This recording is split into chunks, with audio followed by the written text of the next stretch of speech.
If you follow politics even remotely, you've probably heard about Dreamers and how they're at risk of deportation thanks to President Trump ending a program known as DACA. But what are Dreamers exactly?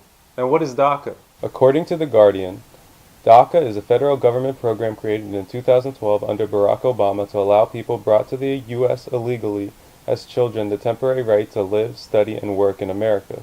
Those applying are vetted for any criminal history or threat to national security and must be students or have completed school or military service. If they pass vetting, action to deport them is deferred for 2 years, with a chance to renew, and they become eligible for basics like a driving license, college enrollment, or a work permit. Those protected under DACA are known as Dreamers. By the time Trump announced his decision to rescind the program, 787,580 had been granted approval.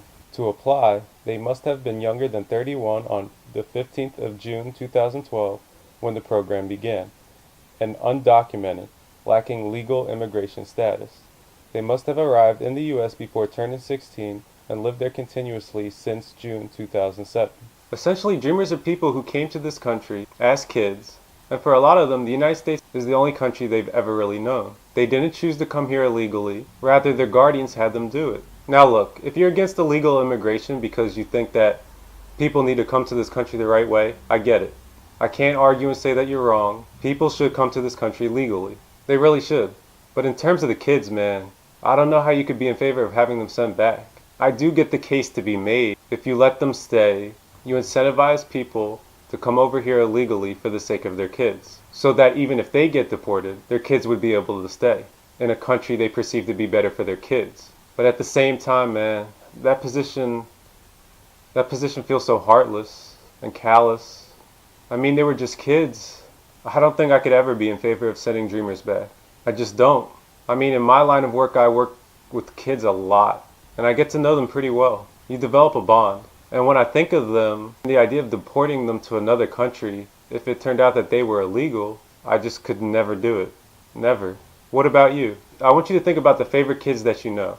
What if you found out that they were illegal immigrants? Would you really be willing to deport them? Chances are your answer is no. Because according to a recent New York Post piece, the majority of voters support legislation that would allow Dreamers to stay in the United States. Specifically, 73% of Americans support legislation that would allow Dreamers to stay in the United States. Now that's a huge number. You would think with such strong support that our representatives in Washington would pass this legislation rather easily because they are supposed to be representing us. But unfortunately, that's not how things work in America, thanks to the corruption created by money and politics on our political system. It looks like we're going to have to pressure our politicians into passing said legislation. Hopefully this video helps in this regard. To all our representatives in Washington, I say, and the American people say, let the Dreamers stay. So please, do what you were elected to do and actually represent us. Let the Dreamers stay. Hey guys, if you want to help out this show, you can follow our various social media links.